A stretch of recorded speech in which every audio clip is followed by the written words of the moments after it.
This video is brought to you by Miniature Market. Thousands of board games, discounted prices, miniaturemarket.com. Hello my friends, it's the Game Boy Geek here. Today we're going to be viruses, and we're going to be moving all through different organs by arteries and veins and trying to infect those organs for points. But those pesky researchers, they're learning about us all the time, and they're looking at us under the microscope. The more powerful we get, they learn a little bit more and get rid of us. Today we're taking a look at Viral. This is the latest from Arcane Wonders. It is from the Dice Tower Essentials line, and so I'm going to show you how it's played, and then I'll see you on the other side for my final thoughts.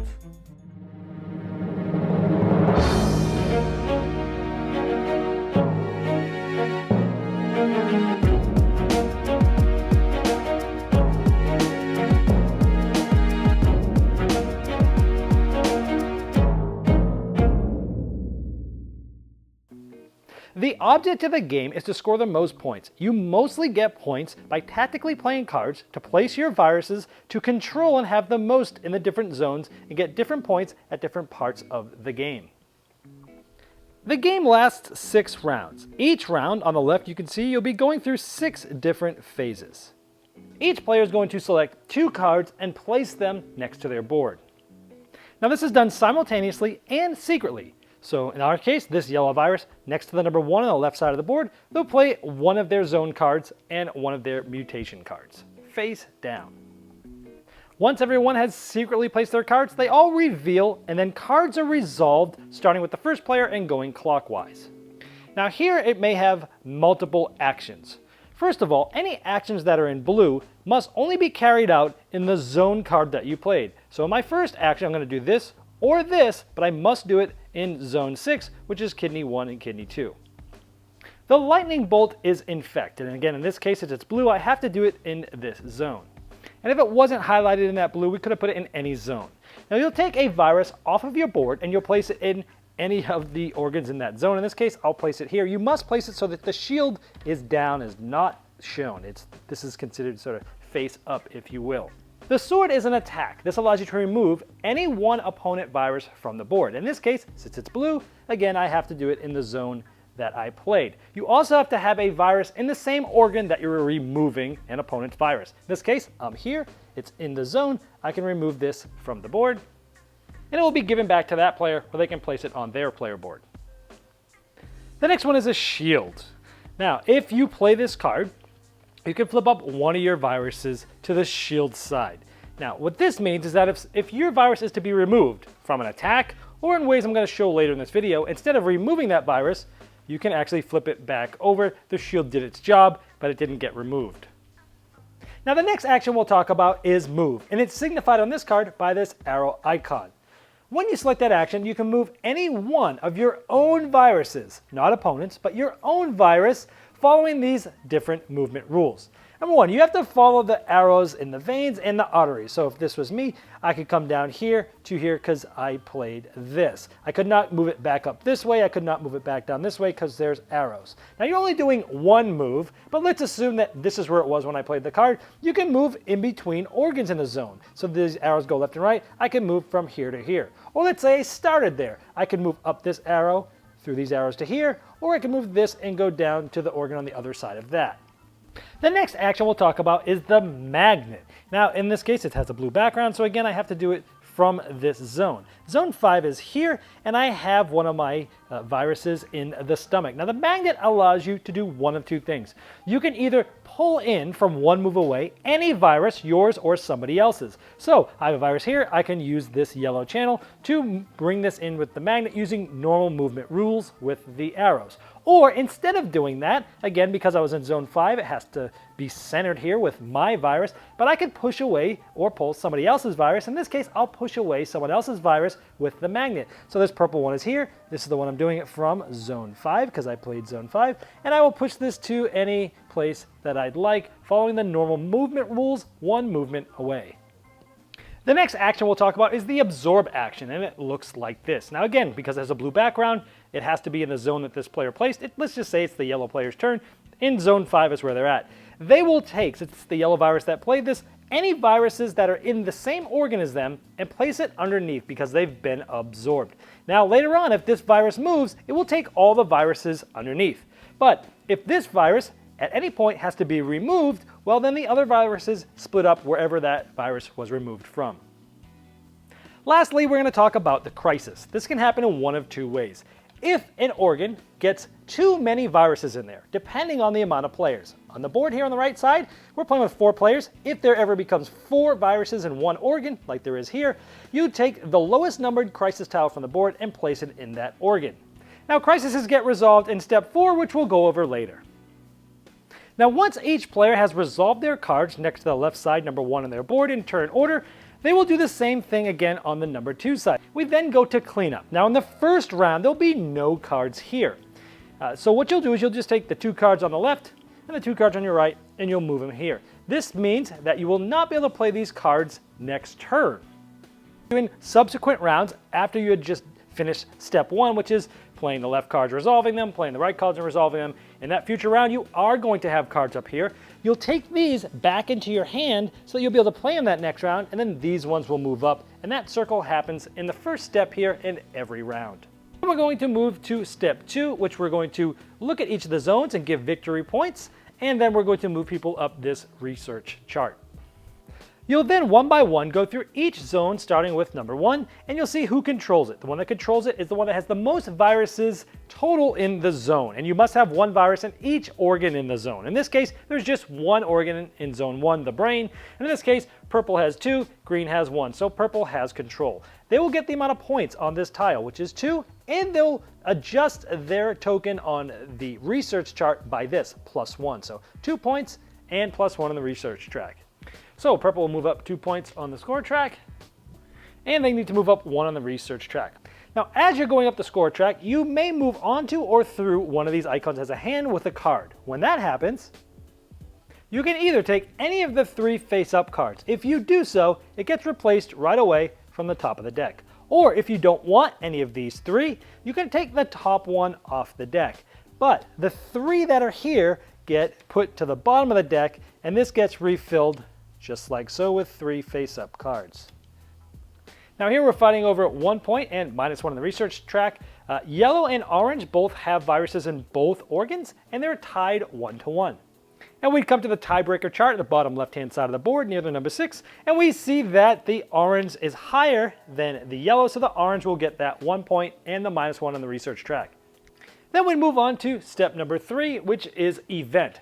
You would look at this event and you would trigger it. In this case, it's called number 2. Remove all viruses in the large intestine. Each virus removed scores 1 point. This card would be discarded, and then you'd be able to see what event is going to trigger next round. You'd then move to step 4, which is immune response. In this case, it's the immune system fighting back in areas that have too many viruses. You're going to look at every one of the crisis tokens, starting with the lowest number and going forward. And assuming that there's still at least 1 virus there, whoever has the most is going to get 2 points. All the other players will get 1 point for having a virus in there. So we'd start with the lowest number, which is 1. We have them here. It's actually tied in this area. Each of those have 1, so we'd go to the tiebreaker chart. And in this case, since purple's on top, they'd get the 2 points. All the other players, since each of them had 1 in there, would get 1 point. Now each of the viruses here would be removed like this, but now remember, if you have a shield, anytime you're supposed to get removed, you just flip yourself over. After you've resolved all of the crisis markers, you go to step 5, which essentially is cures. The doctor are finding cures for the ones that have been doing the most damage. And when you get to this step, if any player has their token at the top of the research chart, well, the doctors have found the cure for that virus. This will go all the way back down to the bottom, and you remove all of the viruses from the board for that player. Unless, of course, any of their viruses has a shield. In that case, instead of being removed, they're flipped like normal. Then we move to step 6, which is the round ends. We will change the tiebreaker chart. You'll see over here that we have purple and green tied for first, then yellow, then orange.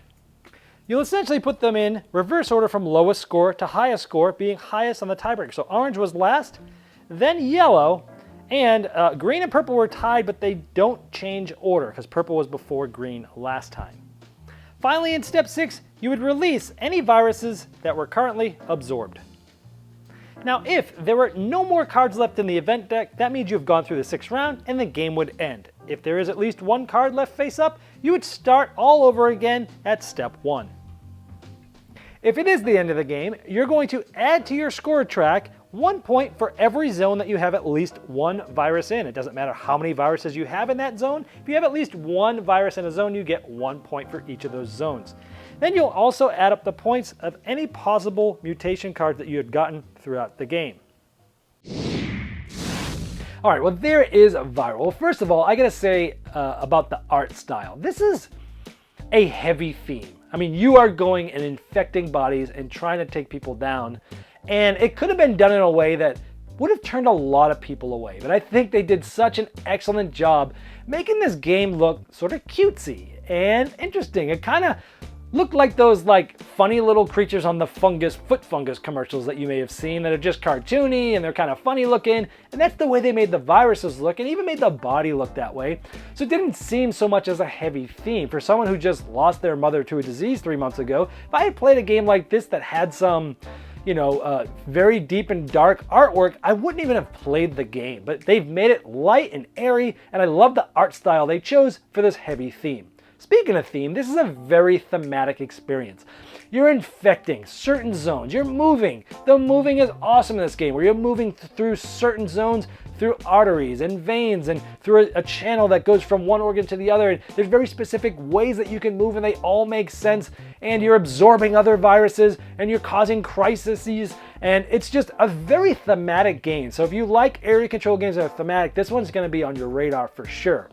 This game has simple mechanisms. Literally, you're playing one card that tells you what actions you can take. You're playing another card which some of those actions have to be done in that zone. And then next turn, you're not gonna be able to use those. It's very simple, but there are tough choices, especially with turn order, because you flip all your cards over. You can see who flipped over what. You can see where you are in turn order and go, oh man, I'm first. If I do this, then this player is going to do that. I might have to redo my plans. And it's a very interesting idea of the way that works, where you're sort of programming, you're flipping, and then you can see what everyone does, and then you're doing it. And I really like that. Simple mechanisms, but man, were there tough choices on who to take out.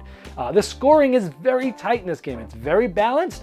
And so I like that in the game, where the scores are always really tight. You never know who's gonna win. A lot of times it might come down to that tiebreaker. Speaking of the tiebreaker, I love it. It is tight scoring because of that tiebreaker system.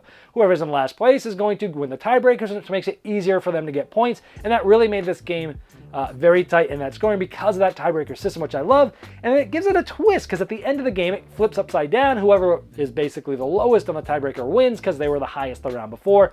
Cool way to end that. Gives them a little bit of a nod. Hey, we've been beating you down all day with the tiebreaker. But in the end, if you're at the bottom, you're going to win because you were the highest one there first. I like that.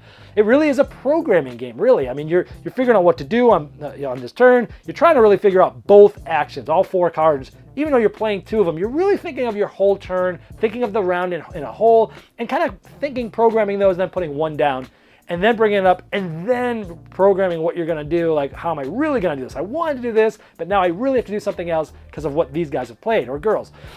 So I liked it. So any cons? There's really not much bad I can say about this game, other than for some people, it might be way too aggressive for you.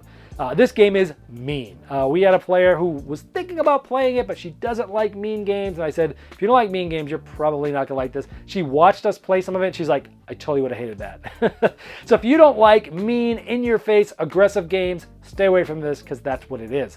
Also, you gotta know that your plans are gonna get demolished. Either you're going to flip it over and see what everyone else has done, and you might do something and someone else might take you out, or you're just going to get blindsided not knowing, but when you flip over, then you look and you're like, oh man, this is going to be bad. So your plans will get demolished. Some people do not like that. I don't mind it if I know I'm going into the game that's like that, and that's that.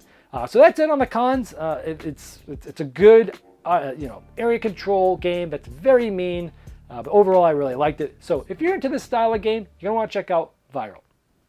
This video was sponsored by Miniature Market's Review Corner. The Review Corner features podcasts, video, and written game reviews by gamers for gamers. Miniature Market, the online gaming superstore. Thousands of board games, discounted prices. Check them out at miniaturemarket.com.